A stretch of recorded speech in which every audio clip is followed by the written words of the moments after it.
foul. That was absolutely ridiculous. The Boston Bruins have won the Stanley Cup. Up on down. Here comes a 1-2 pitch. Red Sox win the World Series.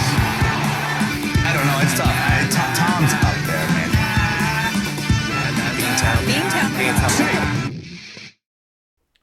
What is going on, everybody, and welcome to episode 25 of the BEANTOWN Takes podcast. It's your boy Jesse Almeida here, back on YouTube and back on BEANTOWN Takes with another episode of the BEANTOWN Takes podcast. Now, in this episode here, we're going to be talking about the Boston Celtics and strictly the Boston Celtics with the one and only Bree Marie D. She wanted to come back on this channel and back on the website, and you guys absolutely loved the collaboration the first time, and we are doing it again here on this episode. In this episode here, we're going to be talking about the Celtics offseason and all the moves that the Celtics made this offseason and how we feel about them and what we expect the Celtics to do this upcoming season. I think that's kind of obvious. I think we're all hoping for Banner 18 this year. I think that's the end goal for this team. But I wanted to give a little bit of a disclaimer before we go into the episode. We did this episode live, so if you guys watched this live stream on Thursday of last week, welcome back to the episode. If you guys are watching this for the first time because you did not catch this on the live stream, welcome to the new episode. Also, in this episode here, we're going to be talking about whether or not the Celtics should go after Jrue Holiday.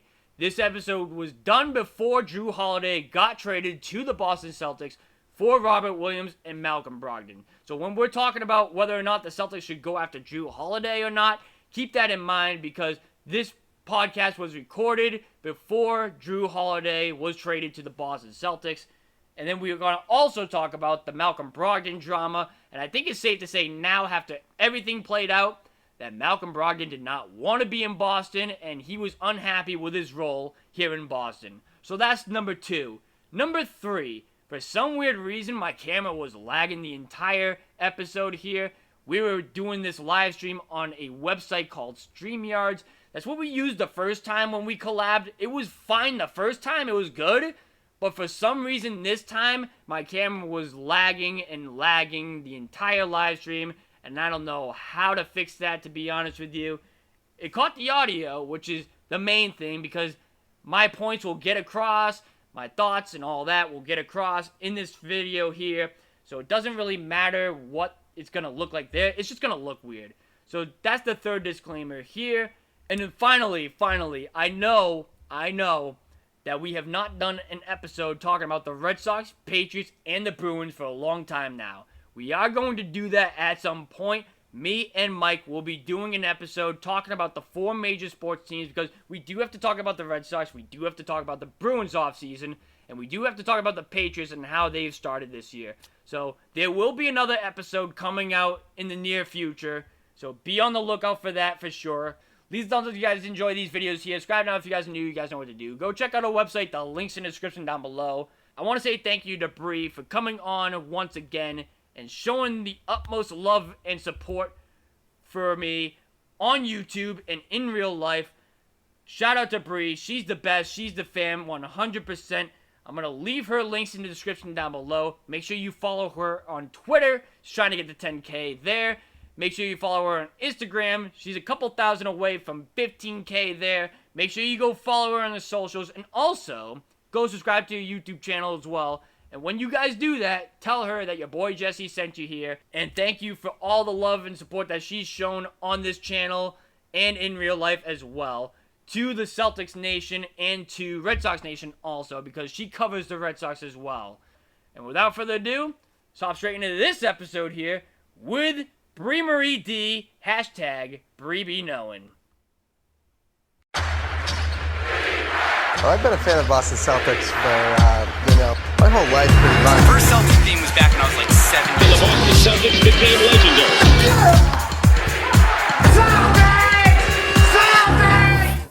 What's going on, everybody? Welcome to the stream. You guys have been wanting this again. You wanted a round 2. This time we are doing a recap. Again, I apologize if my camera is a little bit off right now. I don't know what's going on here, but we are back here on this channel with a recap of the Celtics. You guys have asked us to do a recap of the Celtics offseason for a little bit now. So we are going to do that. and there was only one person who I could bring onto this podcast, onto this live stream to recap this Celtics offseason. The one, the only. What up? What's going on? Hi. How's it going? Good. How are you guys? Hanging in there, one thing at a time. I got the bum socks on right now behind me. I was just watching them while I was getting set up here. I know. I was literally about to throw that on my phone because I'm in the basement. Bear with me. Yeah. There's like nothing better to do, so you like have to have it on in the background just to check if you're still mad. Yep, mad. They don't have my attention whatsoever right now. Somehow my Padres are still in the race, but they'll probably be done by tonight, but I'm not watching them. But I got ADHD. I need to have something else going on in the background. no, that's true. And pretty soon we have our team back in the mix. Thank God. It's been a long wait.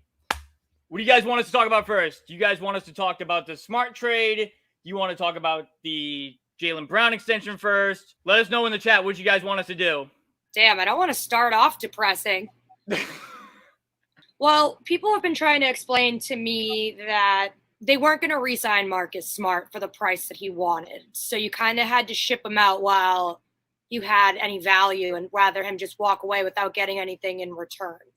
So I feel like it just had to be done, but it's obviously hard because he was here for almost 10 years. Oh, it absolutely sucks. It absolutely sucks. He was a fan favorite. Yeah, and you always get emotional when you like, I get it, it's a business, sports are a business, whatever, but like real true fans that watch this to get enjoyment and, you know, make this their whole lives, it sucks to get attached to players because you never know how long they're going to be here now. It's long gone are the days where you have a player that will basically stay their whole career for the most part in one franchise. Like obviously when, you know, switching gears for an example, Tom Brady for whatever many years of his life, and then he leaves for the last 2 or 3, and you're like, what the hell? Same thing happened with Paul Pierce.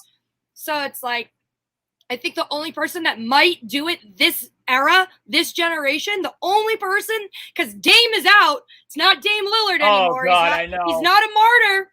Dame Lillard is not a martyr anymore, but I think the only person that might have the potential is Steph Curry. And that's it. Yeah, and I he's think a that's the only generational person who I talent, don't too. see leaving. I don't see him leaving Golden State. No, There's no reason to. He's a generational talent. He's a 1 in a million type player. You just have to keep him around however you can, and he loves Golden State. I don't think he's going out anywhere anytime soon. Mark Mitchell says, we will miss Smart, but at least we got somebody good in return. So, yeah, let's just jump into that. What are you excited about Kristaps coming to the Celtics? I was running around today and I was going to make my own little like talk about KP before this. So I'm going to probably do it after. Okay. I kind of have PTSD when it comes to any sort of somewhat big signing. Like, okay, I get that like Kristaps clearly got the name the Unicorn for a reason. He did something that gave him a nickname, and you know, he started off really hot. Everyone was super big on him, and then he kind of faded out. And then he got an injury, and then he's been hopping around on different like I couldn't even remember what team he came from. Like that type of thing where you become you just fade in the background. You don't really think about him anymore. There's a video that I did. I forget which year it was. I was going through my old footage. I literally said, put Kristaps Porzingis on a milk carton. Where has this guy been? And then ironically, the next day he played and I was like, hey, I spoke that into existence. You're welcome. But it's one of those things where it's like you saw flashes as to why he is a superstar or a former superstar. Can he be at the top of his game this year when it matters for the Celtics? Only good thing I can say is the last year he played, even though he didn't play a ton of games, he did have his best overall season numbers wise. Yes. Good, like the best average across the board. So that's a great sign. Do we need him to play 82 games? No. No. So no, not at all. It's like we'll just ease him in. Luckily, our first couple of weeks to start off are not tough competition, which is great. Just ease them right into it. But you know how the Celtics are. They play down to competition. So does that mean it's going to be tough? Probably. Probably so. They'll blow out Golden State probably, but you'll probably get blown out by the Magic for no reason. First 2 games of the season, Knicks and Miami, is going to be like, oh, if they go down 0-2 in the season right off the gate, off those, we're going to have PTSD. Like, okay. I'll give them Miami. Miami's probably going to be tough because you got Jimmy Butler, blah, blah, Yeah. blah. But the Knicks, I need no excuses there. Yeah, no. I agree with that 100%. The one thing I like about the Kristaps Porzingis move is that we struggled against Miami on the zone last year in the playoffs, and we've had 0 post game whatsoever. So I think Kristaps Porzingis definitely brings a little bit of that into the mix, which in years past we had trouble beating that zone because they would always they always knew how to play against us. So I think it adds something different into the mix in terms of our offense, which I like about that. It's something and I also think when we get somebody from like Europe, like those like European guys just ball different. Like it's just different. And I'm excited to see how he's going to fit in on this team. I think it's going to be awesome. And I'm really excited. Again, the only thing I'm worried about, main concern is health.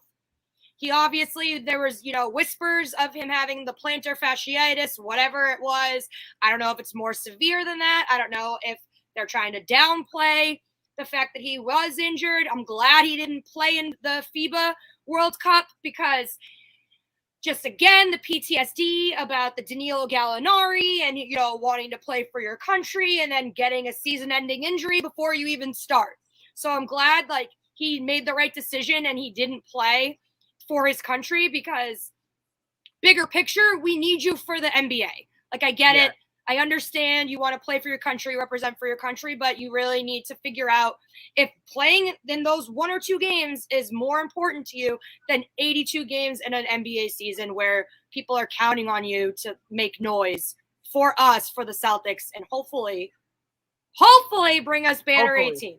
Hopefully we get banner 18 this year, unlike Nate in the chat who's trying to tell us that his Lakers will win it, dude. If you're gonna talk Lakers on this, chance. If you're gonna talk Lakers on the stream here, you're in the wrong stream, buddy. That's all I got to say. It just doesn't even make sense. No, it doesn't even make any sense at all. I had the Bucks being our toughest competition regardless going into this season. Now that they add Dame, it's a whole nother layer and a whole nother factor on that. That's literally my only concern. We don't give a shit about the Sixers. Maybe the Heat will put up some fight again like they did last year, but they got worse. It's just they lost the Bucks. Gabe Vincent's gone. They didn't get Damian Lillard. I mean, they're gonna have Jimmy Butler, who it's a big Bucks are gonna have a big 3, maybe no bench. It's sounding like I don't know who they're gonna pick up and have as a backup for their bench, but. I don't know. You know what else? I know this isn't about the Bucks, but I want to ask you this question because it comes up when I'm at work. Obviously, I work at sports bars, so people ask me a lot of questions, and we talk about sports. Obviously, the biggest sports headline is the Dame going to the Bucks thing, so we're kind of stuck on that right now, and it does, in a sense, play into the role about the Celtics because they're our toughest competition. Exactly right. Do you think, obviously? Clear as day, they picked up Dame to keep Giannis because Giannis has been hinting that he doesn't want to stay, whatever. But someone said to me, that doesn't necessarily mean that he's still going to stay. Okay. And I wanted your opinion on that. Do you think that them getting Dame is going to be the be-all, end-all, Giannis retires a Buck? Or do you think when Giannis's, contract is up, and he wants that max deal somewhere, do you think he's going to jump ship, leave the Bucks, go to Miami, go to somewhere where he can keep all his cash and not get taxed? So I think it really depends on how they do. If they don't win a championship by the end of his contract, I think the door's open for him leaving. But if they win 1, maybe 2, I think he stays. But from what I saw on Twitter earlier today, where they didn't even reach out to Giannis about trading Drew Holiday, I don't know. I mean, I think he'll be fine with getting Dame, but I think that's like a slap in the face where that's your franchise player trying to trade one of your main pieces away. I don't know how he feels about that personally. Yeah, but like the biggest thing that I think Adam Silver and like in general the NBA have tried to make an example out of people, like stop asking for a trade, like stop telling us what you're going to do. So I don't think you need to involve a player in business type deals when it's not involving them. You know what I mean? Like, exactly. Oh, okay, Giannis doesn't want this, so we're not doing it. No, like they're not letting that stuff be a factor so much in their decision making anymore. Stop giving them the power that they think that they should have. Like, you're a player, that's it. You don't own this franchise. You don't own this place. Like, your say doesn't really matter. Sorry. Oh, you want to be traded? I don't care. Like, they need to stop publicly coming out and like bitching about it. Is kind of like the general like consensus of the NBA right now. Like, so I don't know. Like, I think what happened just now. He wanted Miami and Miami only, and then the Blazers go off and trade him to Milwaukee because they felt like Milwaukee had a better package than Miami did. Right. So that, like, not giving in to his demands, they're like, you're going to go where the fuck we want you to go and shut up about it. Love you, but that's what it is. And it's true. Like, if I'm going to make my franchise better, like, it doesn't really matter what you say. You need to play it in order to make money, right? Like, this is your job. The only thing I will say that I love about this trade here is that it's making every single Miami Heat fan pissed off. Celtics fans, I absolutely love the fact that they are so pissed off. They're coming at me right now saying, "Oh, you have to worry about the Bucks." It's like we had to worry about the Bucks anyways. Now we don't have to worry about. What do you mean? You're in the same conference. Now we don't have to worry about. We don't really have to worry about you as much with Dame and Jimmy Butler. You lost Gabe Vincent. You lost Max Strus. Those were two huge players for you last year in the playoffs. We don't have to worry about them anymore either. Thank you. Appreciate it. Yeah. No, I totally agree. It's always those Celtics killers, like former players kill us. People that we trade away that we don't use kill us. It's just so annoying. It's literally the Celtics curse. I swear. One thing I do want to ask, the Malcolm Brogdon situation.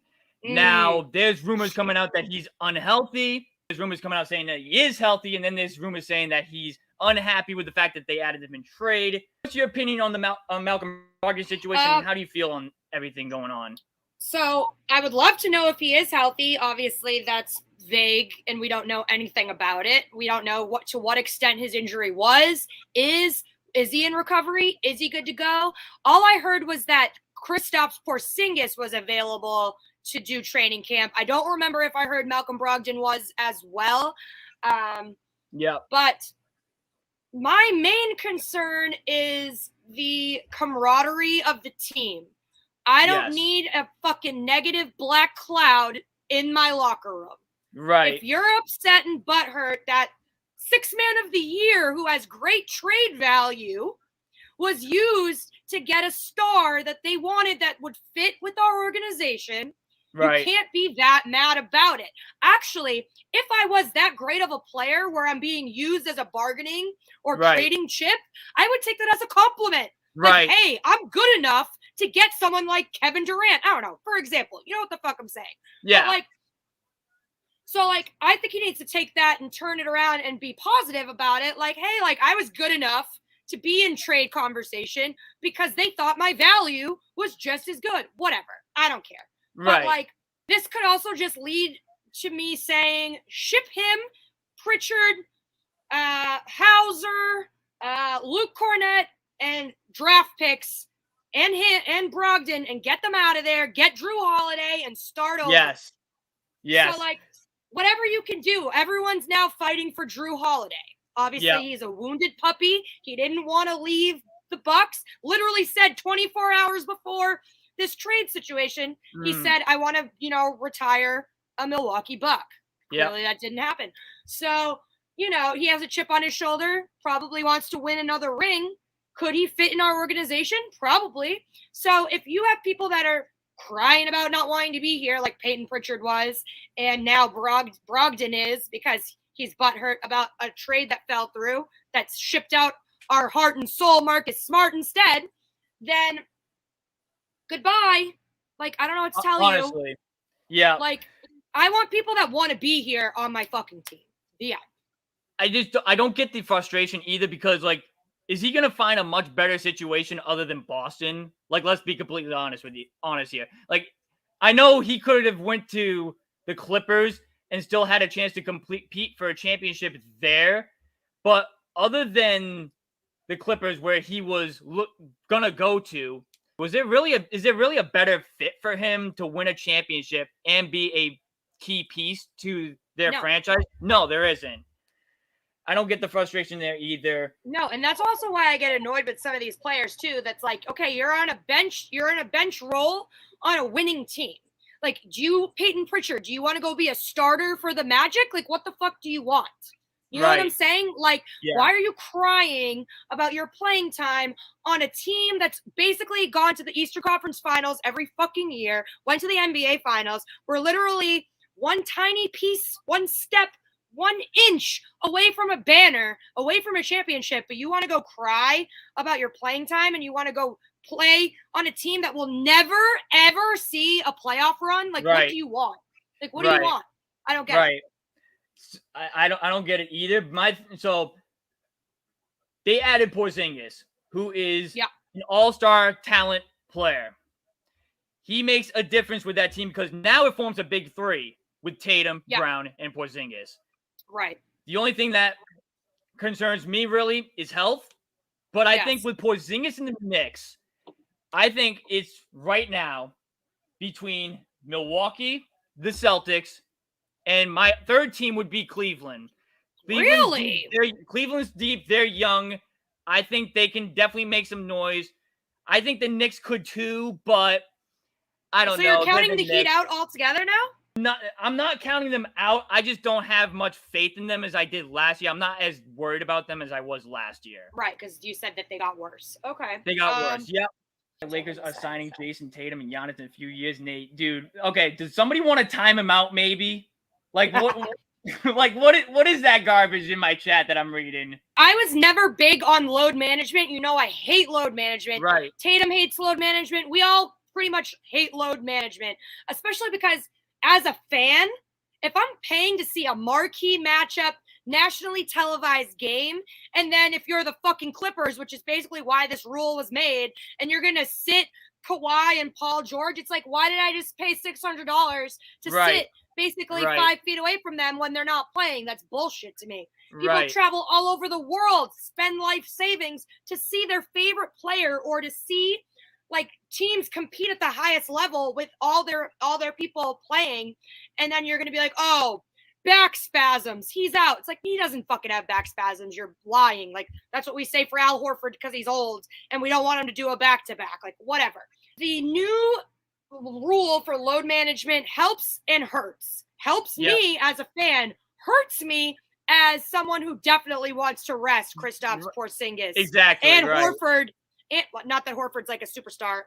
They actually had to list what the qualifications are for superstar, which was hilarious. I was like, oh my God, they're giving me the definition of what they think is a superstar. That's hilarious. Like, I didn't know that already. Right. Like, I didn't already know, but they needed the parameters. So, hey, can't rest Kawhi, can't rest LeBron. So, like, the fact that Porzingis now is going to be kind of under that, where he's going to have to play.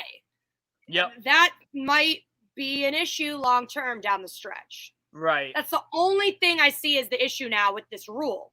I love it. I love the rule in general. Overall, love the no load management. But in situations where we have big men or we have people that are, injury prone or have lingering reoccurring injuries, it would have been nice to be like, yeah, you don't have to play the fucking Magic or whoever just because it's on TNT tonight. Just take the day off or whatever, It's funny because before that rule came up, my philosophy was, when the best time is to rest your guys? It's going to be this stupid in-season tournament that they're going to be playing. But then they came out with the rule, and I'm like, well, there goes that. Yeah, and that's just a money grab in and of itself. Like, oh, now you need to do something randomly mid-season and make more jerseys and do all of this and whatever just to get more revenue. It's so funny because my buddies and I were looking at tickets for the first one, the Brooklyn Nets in-season tournament. The Brooklyn Nets, who are going to be a play-in team, maybe even out of the playoffs. Right. Starting at around 130 on Ace before the fees. I'm thinking, are you kidding me? Why the heck would I pay that money? No. This isn't no playoff game. This is in November. I already ended up buying both Bucks games. And I bought, obviously, opening night, I bought like literally when the schedule got released. And I bought the Lakers so far. So I'm waiting on my guy to get back to me on the pricing for the Grizzlies for Marcus Smart return game and the Warriors. Those are like the bigger named games are the ones that I want to get like through a guy cheap or whatever off face value. And I then wish like I had other that games. luxury. I don't have that, unfortunately. You have it for the Red Sox. Why are you the way that you are? Oh yeah, I have them for the Red Sox, but like they don't do me any good right now. I know. I only done 4 games this season. Yeah, Normally, 4 games too many. 4 games too many. So normally, like back in the day, you wouldn't meet no bigger Red Sox fan than behind me. I have a freaking Red Sox Nation sticker on the wall. I did with my mom around 20 to 40 games a year because they were good. We had players that we loved. We went to meet these players or whatever, right? And then when they all left, because we have the ownership cheap, he didn't want to spend money. I said, well, screw this. This is not worth it anymore. I need somebody for the Celtics, though. That is for sure. I'll get there eventually. I'll get there eventually for sure. It was all luck how I like met my connects. Yeah, same here. I literally just got a ticket to the section I normally sit in now. Like me, my mom, my dad, we got a ticket to that section there that you saw where I sit in pretty much. And just got to know him ever since then. I was like probably 8 years old at the time. I was young, so I've known him forever. Someone in the chat goes, thoughts on the Dame trade. So for me, honestly, when I first looked at Dame going to Milwaukee, I said, oh crap, this is not good. But then honestly, I saw that they gave up Drew Holiday. And I thought to myself, I mean, don't get me wrong, Damian Lillard is a star talent. Them shipping out Drew Holiday takes away some sort of defense because, in my opinion, Drew Holiday is a top 3 defensive guard in the NBA.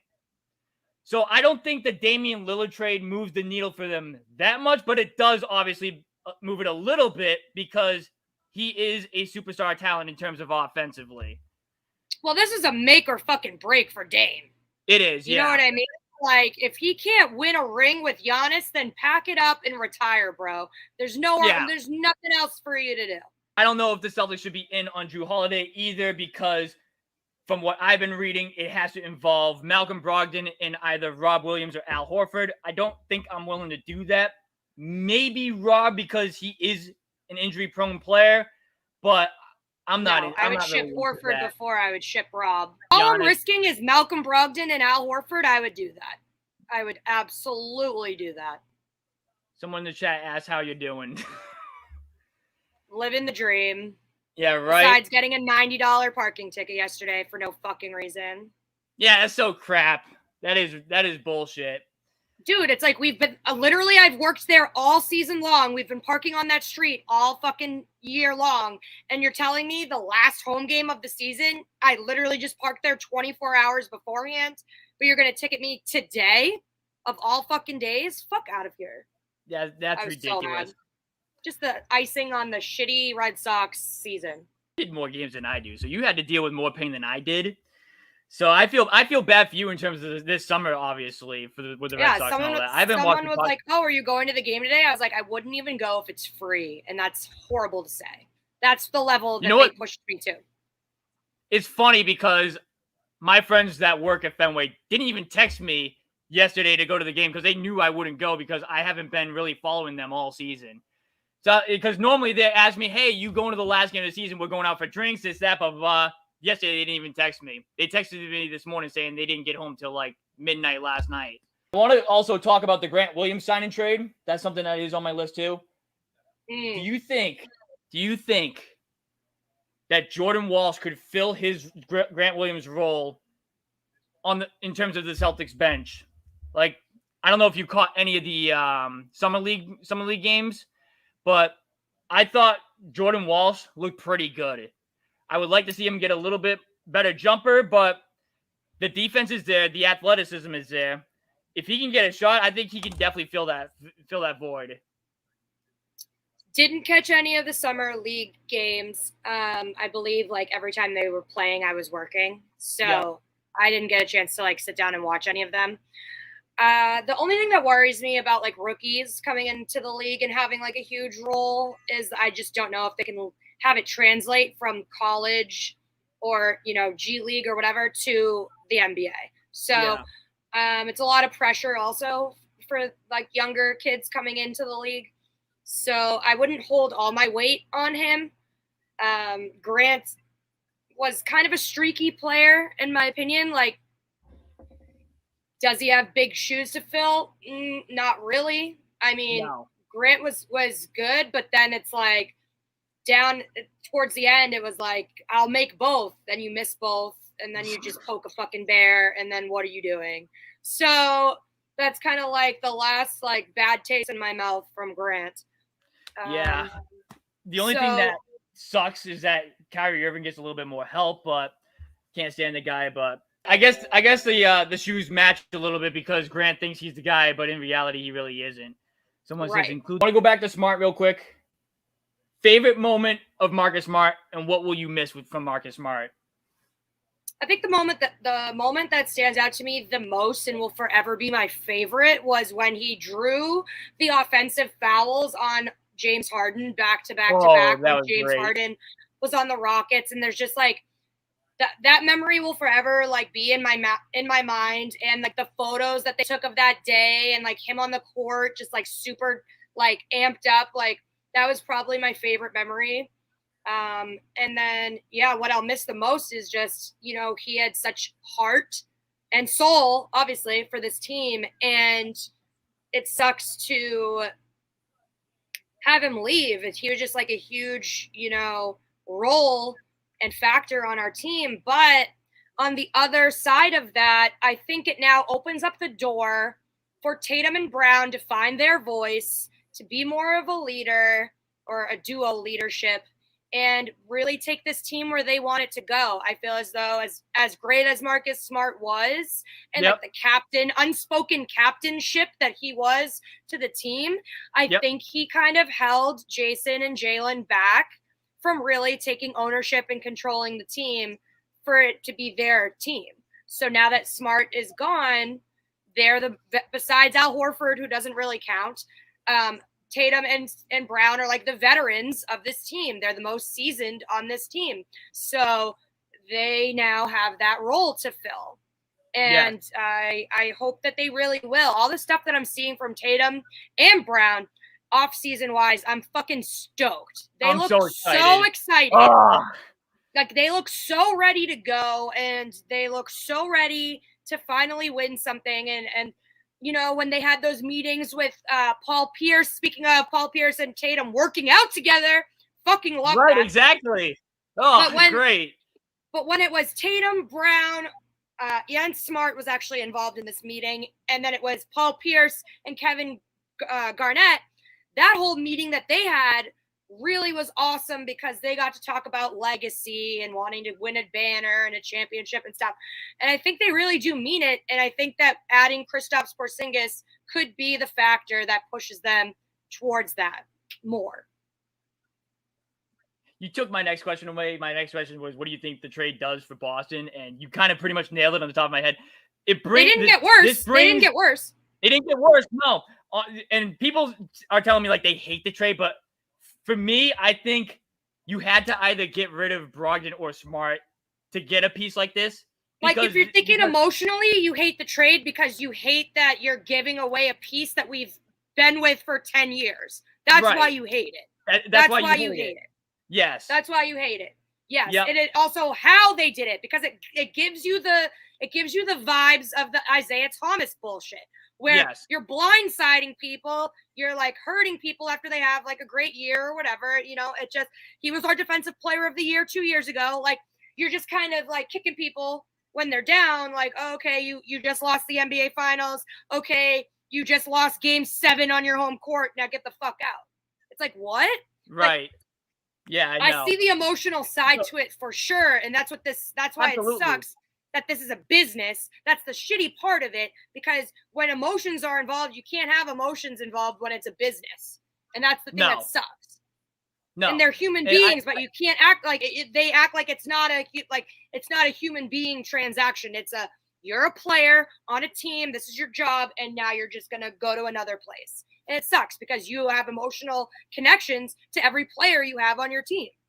Like, at one point, we fucking loved Kyrie Irving, and we thought he was going to be here and be the guy. He claimed he wanted his number in the rafters, and he claimed that he wanted to stay here forever and win a championship. And we saw the emotional connection that he strung us along on, and then we now hate his guts. And the once a Celtic, always a Celtic does not apply to him, in my mind. He was the first Celtics player that I ever had an interaction with. Kyrie! I need to get my right hand amputated. I think you were the one that even said that too to me, and I was just like, oh no, that's my shooting hand. But I got a funny story from when the whole Marcus Smart trade came to play. So a week prior to that, I went on a sports auction site. They auction off memorabilia or whatever, and I ended up getting a Marcus Smart signed poster for $30. I was like, okay, I don't think he's going to be the one getting traded or anything like that. I'll do it. Whatever. $30. I have it in my possession still. A week later, the Malcolm Brogdon news comes out that he's getting traded to the Clippers, then Porzingis to Boston, then Morris Sr. to Washington, etc. Midnight hits, and then Marcus Smart comes out saying, oh, he's the piece instead of Malcolm Brogdon. And I'm like, are you kidding me? I just bought this thing a week ago, and now he's gone. It's just bad. It's bad juju all around. And it's just the emotion part of it. Marcus Smart was drafted here. He's one of our own. And I get people's frustration on the trade. But at the end of the day, you got better from the trade. And that's what you need to really take away from it. And I know it sucks losing Smart. But at the end of the day, you got better. There's no way around it. Yeah. I mean, you had to do what you had to do, unfortunately, Yeah. And honestly, I'm excited for Derek White to take another leap into his game next year, too, because last year, he was better defensively than Marcus Smart was. He made an all-NBA defensive team, and Marcus Smart didn't. I'm excited to see what Derek White's going to do this year. Yeah. When he shaved his head, everyone was like, yes. And did you hear that he's now expecting another baby? Nah, I did not hear about that. Oh yeah, baby number 2. So we're gonna have Derek Daddy White times 2. Boy. When they have kids come in, they just play even more wild. They're so coming with the energy. Exactly. Definitely gonna miss Smart, but getting KP was definitely a W move in my opinion. Yes, I agree with that 100% VYOM. Now, let's get on a better note because we've been talking about Marcus Smart and that's getting me sad or whatever. Let's talk about Jaylen Brown signing the extension. I think they had to do it. I know some people who feel the contract was too much. Oh, it definitely was. It definitely was, but I think you had to do it. Yeah, you had to. And my question with the extension is, what does the commitment of Jaylen Brown show to Celtic fans, and what does it show that they are going forward to in the future? My thing is, this shows that they're all in. They're going to do whatever they can to keep their guys around. I think with Jason Tatum coming up next year, he's signing that extension without a doubt. And you're with Jaylen Brown and Jason Tatum for the long run. So I just want to hear your thoughts too. What does this commitment show from the Celtics? Well, I thought that they took a long time to give him that extension. He was eligible for it July 1st. Yep. And I thought that we were going to hear that news literally at the stroke of midnight. I thought we were going to hear it. And it came, July 27th or even into August or something. I was very shocked at how long it took, and it was making me very anxious, very nervous. They finally got it done. I thought that maybe the delay was the numbers and just kind of debating on what number worked for JB. I think they were trying to probably lowball him behind the scenes, which they had every right to do because the absurd number that he qualified for was just way too high. Yep. But, you know, he got what he wanted because he qualified for it. So it's like, yeah, if this is what I'm entitled to, this is what I want. Yep. So I understood that they kind of had their hands tied and they kind of just had to dish out the money. And it's actually great because it's showing us as the fans, like as the Celtics nation, that they have so much faith in the duo of Jalen and Jason that they're going to pay, unlike the Red Sox, who won't pay. But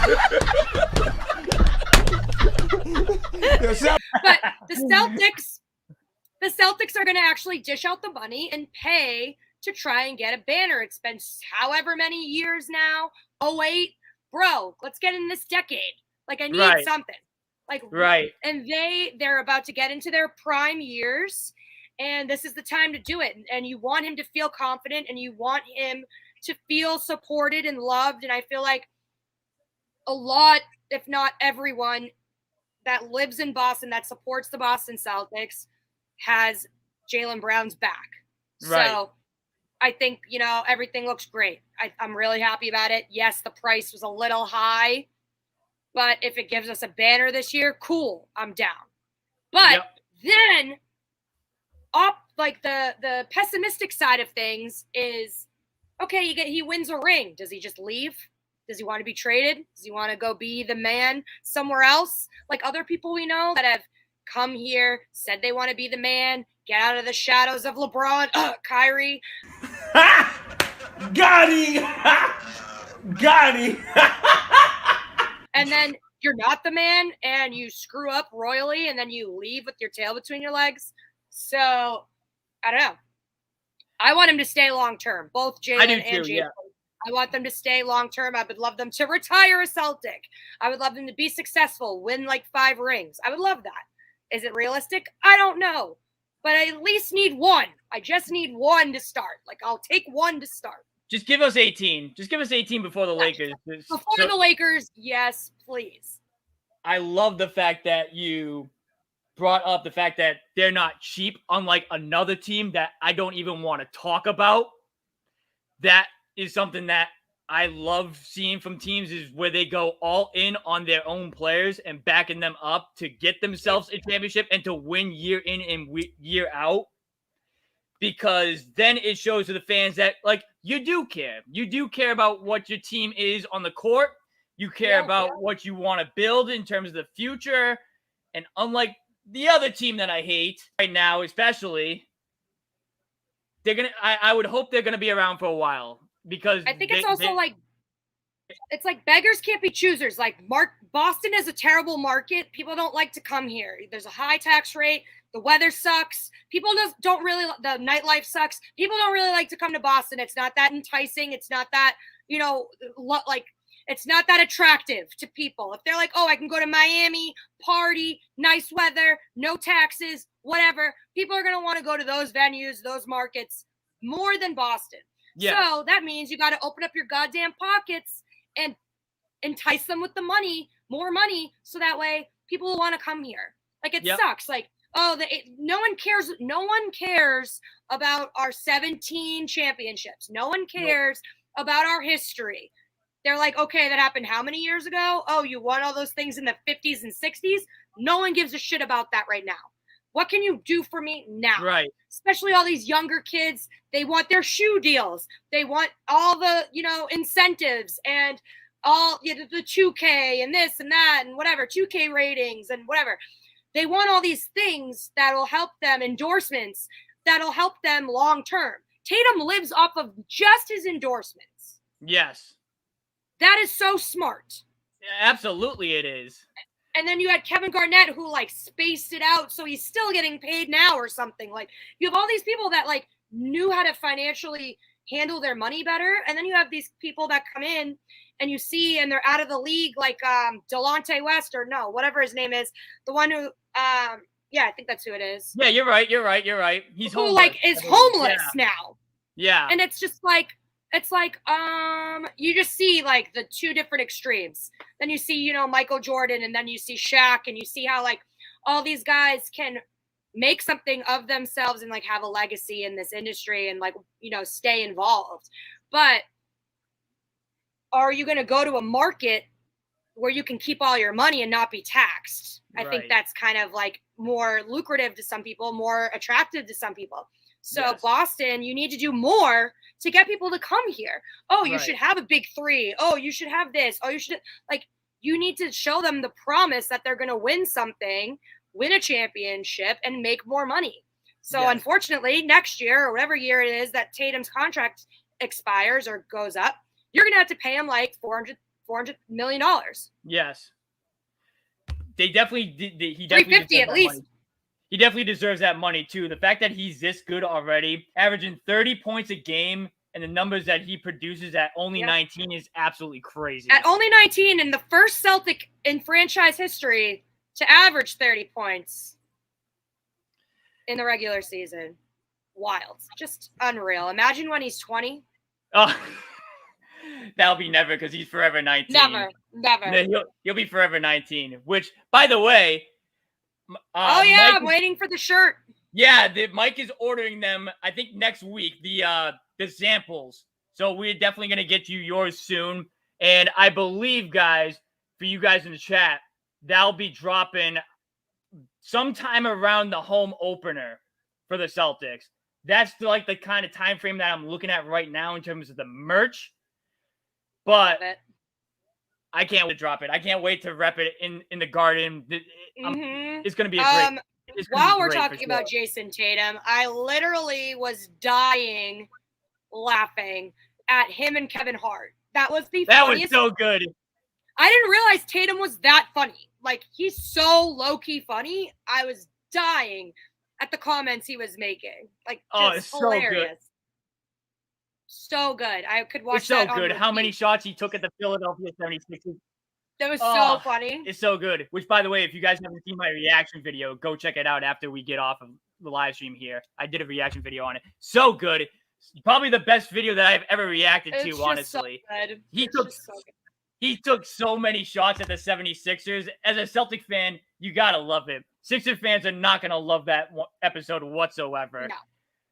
Oh, that was so good, funny. though. I love Kevin Hart. So, like, that was just, like, the best of both worlds for me. Like, so funny. Yeah. And even the best part was, like, the 2T. I was dying. He was dressed in the morning. Give me that jersey. I knew it would fit. Look good on you, too. Oh, my God! No! That's his son's jersey? And it fits him? Bro. Nah. Is it 2T? Something like that. 2T.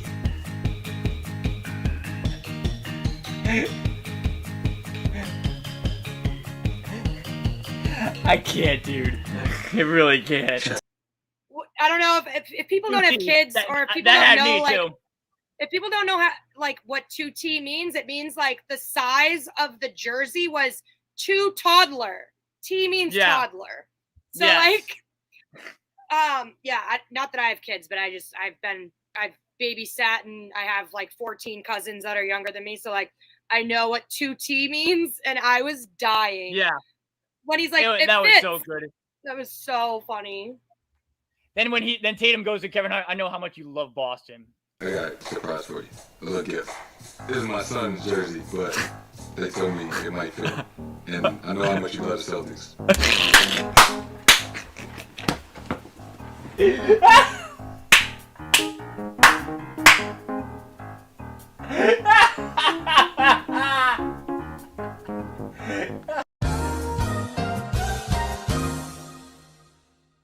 Wait a minute. Wait a minute. Wait, first of all, you're not going to speed past that like you didn't just say what you just said. And he has that face like, shout out to Deuce. I'm not going to hate on Deuce. Tell the Deuce, thank you. I'm not going to disrespect it. Appreciate that. Yeah, that's a good call.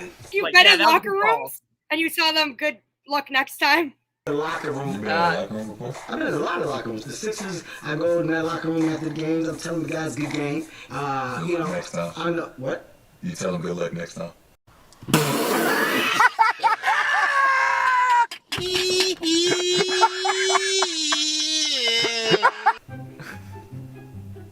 In that locker room, do you find? Oh my God, Philly fans are gonna hate this video here.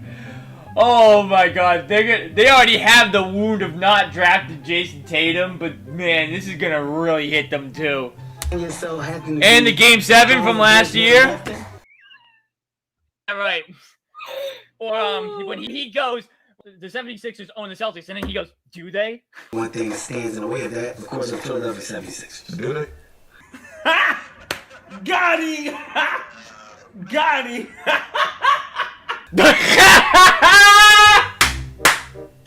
Yep! Over! Done! Yep! Send them to Cancun! They're way behind us right now, you kidding me? What's wrong with them, Tatum? Oh, so good. It was so that good. I just didn't expect that side of Tatum at all because he's very quiet, obviously. So, like, to hear, like, the sass coming out of him was hilarious. It's so funny because, like, when I ever do a video on Mookie Betts, I always say, is there anything this dude can't do? He can bowl, he can play baseball, and I list, like, a bunch of things that he can do. Tatum might have to get that treatment because I did not know he was a comedian whatsoever. Now, he golfs. He plays very good basketball. He's a comedian. He's a good dad. Is there anything he can't do? And he's only 19, and that makes it even better. So Suns jersey fitted perfectly on Kevin Hart. Yeah, it was so good. It was so funny. Guys, I mentioned the depth additions earlier. What's your opinion on these? Are you talking about like the minor additions like Sevi and who else are you mentioning? You're mentioning Banton and Lamar Steve. I mean, that's the NBA nowadays because you can't go over that second threshold or else you're not going to be able to sign any players in free agency. So these guys are going to have like deep bench people that won't really play. You know, they're mainly probably going to be main Red Claws people. Like I don't really see much use for any of these people. I also don't really even know any of these people. I'm going to have to get to know them as the season goes on. It seems as though we're kind of in this league now where we don't really use a bench. Like we maybe use a 7-man rotation, 8 max, and especially going into the postseason. So yes, they need to have 14 people signed to the actual roster. Yep. And it's like we really are only using 8 of them. Yeah. Realistically, the rest are there for insurance purposes. Come playoff time, it's your 8 best players versus their 8 best players, and that's really what it comes down to at the end of the day. So the only thing that those guys will be good for, if anything, is limiting minutes on Porzingis, Al Horford during the regular season, right? Because during the regular season, it's 82 games. It's a long season. You don't really want to play Al Horford many minutes too, especially how old he is. And with Porzingis' feet, I guess, or whatever injuries he's got. And then Brogdon too, you could use some time where you could cut down some minutes with them and put those guys in, and maybe they give you a spark on the bench. I don't know. While we're talking about minutes, I think a glaring issue that has been our issue for the last 2 years is the fact that Tatum and Brown seem to have burnt out towards the end of the playoff runs. Doesn't help that we went to a couple game 7s and whatever, the past 2 years. We went to 2 game 7s. It was Bucks, Heat or something the first year, and then the second year, whatever. So and then they had like lingering issues like Tatum's wrist and Brown's shoulder, whatever. It seems as though I think we need to have better time management with them, minute management with them, because Tatum played the most minutes in the NBA for 2 years in a row now, I feel like. Right. And yes, I get he's 19, young, he can do it. But it wears on you at the end when you're stuck playing in however many long, like 7-game series after 7-game series after 7, and then you have to then play in a finals against a reigning champ like the Golden State Warriors. Like, you just burnt yourself out. And so I think that we do need people to take the minutes off of them as well, not just Horford and not just Rob and not just Porzingis. We need people to take minutes off of Tatum and Brown as well. So that way they're not burnt the fuck out going into the post. It needs to be the other way around. They need to be like rearing to go, ready, healthy going into the playoff run. Not arm falling off, wrist falling off. I can barely do it towards the end of the season. I feel like that definitely is the biggest issue. Right. I feel like that definitely played a factor with how many Game 7s they've gone to as well. I mean, we've had so many Game 7s over the last few years. Annoying. It really is. It's great in terms of entertainment because I love going to Game 7s or whatever. Not my bank account. Not my bank account. No, my bank account took a little hit too in terms of doing the Game 7s. When we swept the Nets, I was like, great. Thank God. Thank God. I don't have to pay that. But then I couldn't even go to the Game 7s against the Bucks or the Miami Heat that year. I had something else that was going on, and I wasn't able to do it. So thank God in terms of that, because I would not have gone to the finals Game 3 when they were in there. But yeah, definitely need to cut the minutes on the Jays. BYM says give the young Jays the help they need. I mean, I feel like they have it. I think they definitely have more talent than they did before. I don't think they took a step back at all. No, they didn't. I don't think they took a step back at all. No. They definitely took a step forward. They got better. Yep. Losing Grant sucks, yes. But, like, at the end of the day, he was getting DNPs in the postseason. Right. So does that really hurt you at the end of the day? No, it doesn't hurt you at all. And they get picked. What's up? I want to take a segue into coach and coaching staff, because that's a good point. Did not play, coach's decision. Yes. How do you feel about Joe Mazzulla now? And are you happy that he's staying as the head coach? And do you like the additions on the coaching staff? I like the additions of the coaching staff. Absolutely. What, we got a Bucks guy, actually, right? Don't we have a Bucks guy? Yep. And then a former Celtic and Sam Cassell. Yep. Bringing some championship pedigree to that team. I absolutely love it. I think last year, so at the beginning of the year last year, you weren't following me at the time, but I said at the beginning of the season in a podcast with Mike, I said it's championship or bust, right? Because they added Brogdon, they added pieces without subtracting. They had Ime Udoka coming back with a second season. I said it's make or break. You do it or it's a fail. Right. But after how it all played out with Mazzulla last year, I can't really say it was a failure of a season, because Mazzulla really last year didn't have time to prep for the season at all and get his game plans down, so on and so forth. So you're willing to give the pass last year because of the situation that they were in terms of the coaching, but this year, it's zero excuse. His second year in the league, he's got a coaching staff behind him that he picked out. They should win it this year. They probably I think they went from being projected to win the whole entire NBA Finals to then when you lost Ime Udoka, people were like, oh God, rookie coach. Nah, they had no expectations then at that point. So the fact that they made it as far as they did was huge. And because you could actually, in that same thing that Tatum spoke with Kevin Hart, I actually clipped it off and I posted it on my Instagram because I thought it was really inspiring and eye-opening. Tatum said he specifically looked at his team and said, we can either fall the fuck apart and be like, see you later, because our coach is gone at training camp and we're screwed, or we can band together, rise above it, and push through. You guys dealt with like a real debacle. The coach that was doing a very good job. Coach gets removed. We found out 2 days before training camp that we're going to have a new coach. I remember I talked to the team, and I was like, we have a decision to make. We could either separate or we could bring us together. And I think we just made a conscious decision that it's going to make us tougher and better. And that's what they did. They could have easily been a shitty team like Orlando Magic, be Right. a sub 500 team, not make the playoffs because they could have said, well, our head coach is gone that we loved and I don't want to play anymore. And I'm Right. and like have all this diva attitude and act like, petty and whatever. And just be like, I don't care. Like I didn't get what I wanted. So I'm not going to play and you guys can like kiss my ass. No, they didn't do that. They No. actually believed in Joe Mazzulla. They played really well. They got really far. Yes, was it another heartbreaking ending to the season? Yeah. It was actually worse than losing the NBA Finals, in my opinion. It was.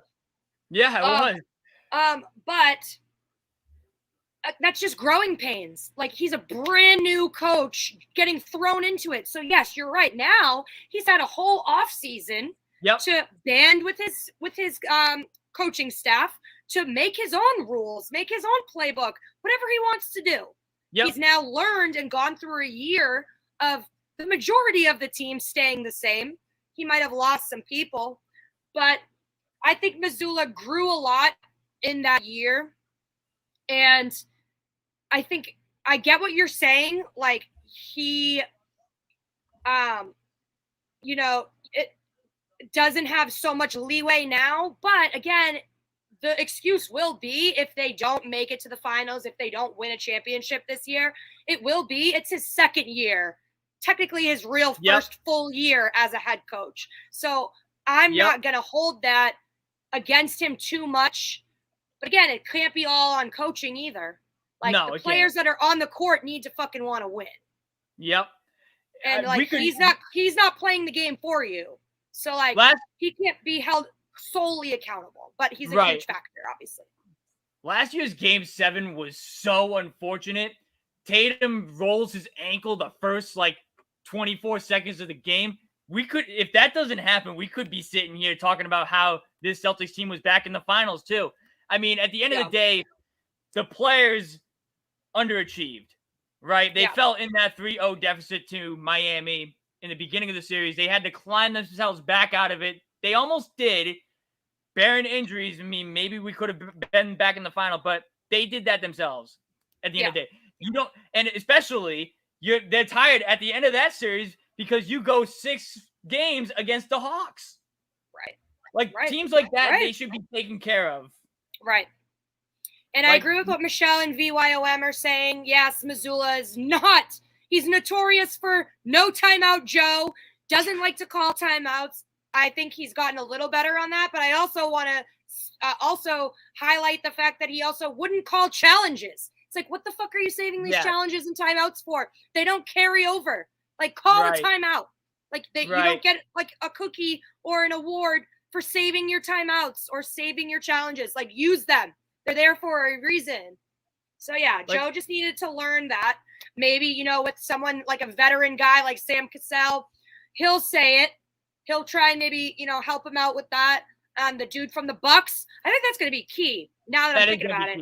Yes. Him being a former Bucks coach on our team will definitely give us the scoop and the insight to take down Giannis and Dame, I think. Yep. I think we covered pretty much everything that I was looking forward to cover in terms of the Celtics offseason. Before we do go, though, predictions next season. How many wins do you think the Celtics are getting, and what do you think they're going to do in the postseason? Because they're going to make the postseason regardless. Hold on. Sorry, I'm tweeting. You're good. You're good. I'll let you do your thing. We got to get Bree to 10K followers on Twitter, too, also. Make sure you go follow her. Yeah, it keeps going down. I was at 9,920, and now I'm back to 9,880. I'm like, how do I keep losing all these followers? Same with Instagram. I was at 13.4, and now I'm back to 13.3 because I keep losing hundreds of followers a day. I don't know how. Sorry. I don't know. I think that so here's one thing also that I brought up in conversations at my work. Losing fucking dumb games like the Orlando, we literally, I think, in the standings, we lost 3 out of the 4 games against Orlando Magic. Why? Explain to me why. Those games matter.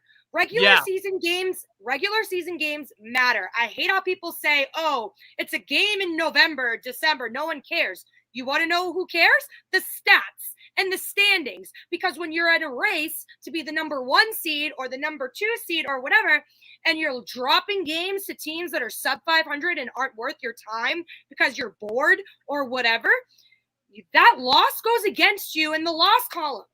Yeah. You need to be the 1 seed. If we didn't screw that up last year, would have been a whole different story, whole different ball game. But because we dropped in the standings, we got the matchups we got. You know what I'm saying? So, like, these regular season games really matter. They really, really do. Every game matters. And I need them to take that a little bit more seriously, because it's a matter of what seeding you are going into the playoff run. And that's important. It really is. Home court advantage is important. Like, you want all these things. I mean, it should be important, even though we've been losing on our home court, like, so much. Makes no sense. But home court should matter. Give me more playoff wins at home, please. I don't need both teams. Bruins too. What the fuck? Oh, I don't want to get started with the Bruins. But you know what I'm saying? They both had the opportunity to win game 7s at home, and they didn't do it. And that's a slap in the face. But anyways, I think, you know, they're going to be in the 1, 2, or 3 spot. I'm not good at math. Honestly, I couldn't even tell you, but I'm trying to do quick math in my head. They need to have at least 60 wins, right? Yep. Maybe more. That would be good for me. I'm suck at math, but I want them to be obviously sub 500 times 1,000. I want them to be the number 1 seed, but if the Bucks take it, which I'm sure they will, because the Bucks, even without Dame, you know how Giannis and Middleton were, they would go on these runs and they would have like 17 game win streaks. I'm exaggerating, but you know what I mean? So if we can at least get the 2 seed, cool. But we really can't be dropping games to meaningless teams. And that's just where I draw the line. Yep. That's really going to show me the maturity level of this team. Yep. If you have a hard-fought game and you lose by 2 to the Warriors, cool. Great. If you're losing by 20 to the Magic, stop. Just stop. Yep. Not cool. Then you're telling me that you're doing the same old bullshit, you haven't learned, and you're not taking this year seriously. So that's how I feel. Don't go 6 games in the first round either. Don't constantly go to game 7s either. No. Like, the game 7 against Philly was great. Like, don't get me wrong, it got me over 50K views on that freaking video, but like, I don't want to go to game 7s. I want to see you close it out early, get it done and over with, take care of your business, and let's just move on to the finals and get Banner 18. Right. The only in-season tournament is for the bad teams. So, do we even care at all for the in-season tournament? No. Like, I could care less if we get, what do they even call it? The League Cup? I could care less, to be honest with you, about the in-season tournament. Yeah, I think that's so dumb. I think the only reason why, well, from what I've heard, the only reason why they are doing this event is because they need to engage the Fairweather fans during that, you know, lull of the season. I'm like, I don't need anything to motivate me to watch my team 82 games out of the year. Sorry, I don't. Especially with the summer that we just had watching the Red Sox, we'll watch any game at this point for the Celtics, whether it's 82, 1, 3, whatever it is. And I think it's also giving the players more incentive, because I think they, like, if they win the tournament, they get a trophy, and then I think they also get money. So I think, I don't know how much it is, to be honest with you, but I know it's not going to make a difference to Tatum or Brown or anyone like that, because they're going to get a bag. They're going to get a bag regardless. Yeah, but it might help them, you know, with the taxes. Like, you know what I mean? Like what I was saying about, hey, like, are you going to go to a team that you can keep all your money, or are you going to go to a team where now in Boston there's the millionaires tax or whatever that they've added now? And that's taking a lot of their money away. And I get it. Like, who's to complain when you're talking about millions and millions of dollars, but that's like their generational wealth that they're trying to set up for their families and stuff. So I understand like where they're coming from. And also, if you're in this league for a short amount of time and you really don't have anything else after, you have to live off that money for the rest of your life and maybe provide for your family and your kids off that. So I understand if like hundreds of thousands of dollars are getting taxed and taken away from you, you're definitely going to try and want to win some of that back somehow. So that could be the motivation for some of these players. I didn't see it like that. That's a good point. I did not see it like that. Maybe they will care about it. I don't know. But for me, at least, it's just not my cup of tea. I think it's an excuse for them to just go and hang out with their friends, like basically an extended All-Star break. Like, you know how they always like have so much fun at the All-Star game, blah, blah. Yeah. Basically like that, I feel like. That's going to do it, I think, for this live stream. Thanks to everyone who tuned in. Thanks to everybody who listened. Make sure you leave a like. Don't forget to hit the subscribe button. Go subscribe to Bree's YouTube also. I will put that link in the description down below. Thanks to Bree for coming on here. I definitely can't wait to see you at the Celtics home opener. What do we know? Yeah. I think we're actually a month away. So excited. I wanted to go to the preseason game on the 8th, but I'm, of course, stuck working in the Cape. So I think I'm going to go. And it sucks, though, because I would have rather gone to that one because it's against the Sixers. Yeah. But the one that I think I might be able to go to if the price is right, because if it's cheap enough, I'll go. If it's like $70, $80, $90, I'm not even going to bother. Like, who gives a shit? I think it's against the Knicks. Okay, so like, meh, do I want to go? Not really. But if I'm already across the street anyways, and it's like $40, maybe. So who knows? Or I'll just save the money for some more Celtics swag for the home opener. Right, exactly. I mean, you're rocking the hat. Is it a new hat, by the way? No, this was actually, I got this last season. But I love it because it's like so simple and it's like a trucker hat. Nice. I bought this off Amazon, actually. I literally keep Amazon in business single-handedly. It's really sad. You can't go wrong. You can't go wrong with any Celtics gear. Facts. I had to get this one because I had to. I like that one. I like the lettering on that. It's the draft hat. Yeah, I like that one. Yeah, I'm definitely gonna feel like I'm a part of the team now, especially when I'm at the Garden. So, yeah, what do they say? They always say like, "Thank you for being the best sixth man in the league." So now I'll feel like a part of that with the draft hat and with the jersey too. So it's a good mix for sure. Are you gonna buy a Porzingis jersey? I'd buy a Jaylen Brown one before Porzingis. You don't even have a Brown jersey? No, not. I've been on the Tatum train. I do got to get a Brown one though for sure. How many Tatums do you have? Just one? So I have this one. I have two whites. The white one behind me is actually signed. Oh shit! So, yeah, so that's sick. I definitely need a Brown. I definitely need a Brown one for sure though. That's definitely next on my list. Yeah, I blow my money on the stupidest of things. I know VYOM wants me to do a video of all of my swag. That'll take way too long. I'll eventually do it, but it just sucks because like I don't have my own house. So it's like we're living like in a room in a house. So it's like all my shit is everywhere. And it's just such a tight spot. Like down here is really tight. So like for me to take everything out of where it is and put everything on, it's just a hassle, but I'll eventually do it. Probably not anytime soon. Yeah, right. But I did buy a Blake Griffin jersey because I love him, first of all. And second of all, I love him. The morale, he's literally like the new Taco Fall. Just love him. I hope he gets re-signed. I hope this isn't one and done for him. And then, I don't know, people are saying he's retiring. I hope he doesn't. I fucking love Blake. He's amazing. So funny. Bus one for life. They really want to find the swag for that, too. They said they were going to do merch. I haven't seen it yet. But I know they personally have merch because I've seen them wearing it in the videos.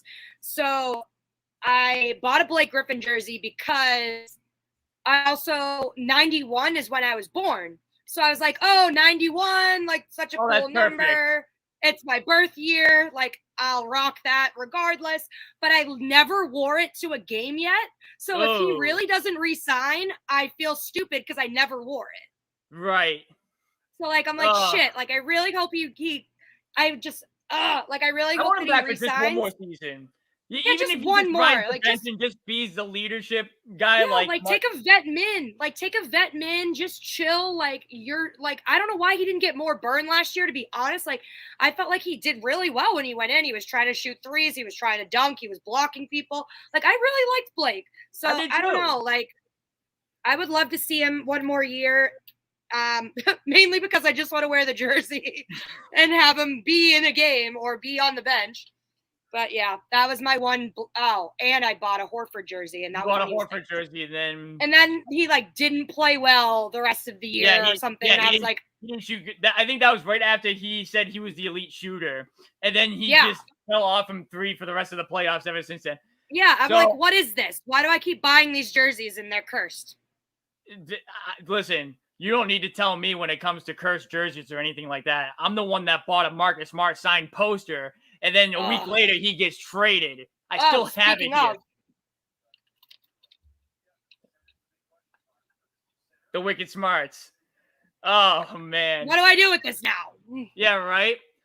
And I have so many of these, like, so see how, like, my background, like, I have all these were, like, either from the games or whatever. Like, I got them laminated. I literally go to Staples with, like, a handful of these that I collect from the games or playoff run stuff, or, like, if they give out, like, the free giveaways at, like, certain locations. Like, for example, they did, like, a poster giveaway and a shirt giveaway at a TD Bank at one point during the playoff run, and I had my mom go get it for me because I was working. So, like, I grab all these posters, I get them laminated. You know how many I have of Grant and Smart and, like, all these people? I have one of Blake, too, which I don't know what to do with because I don't know if he's coming back.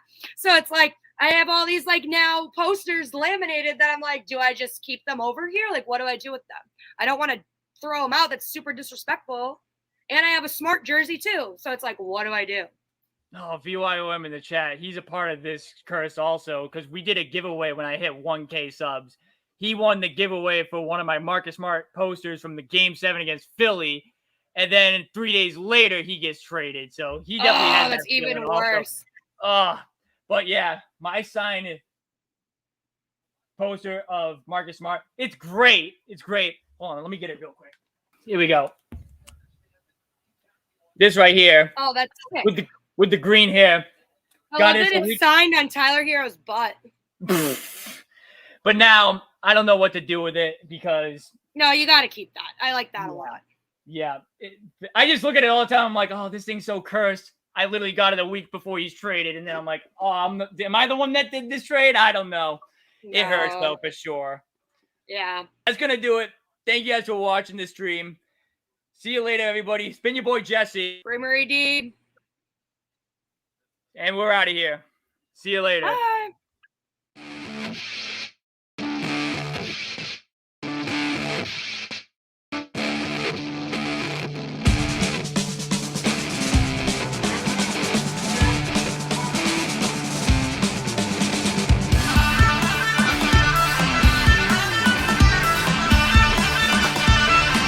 BEANTOWN. Safe.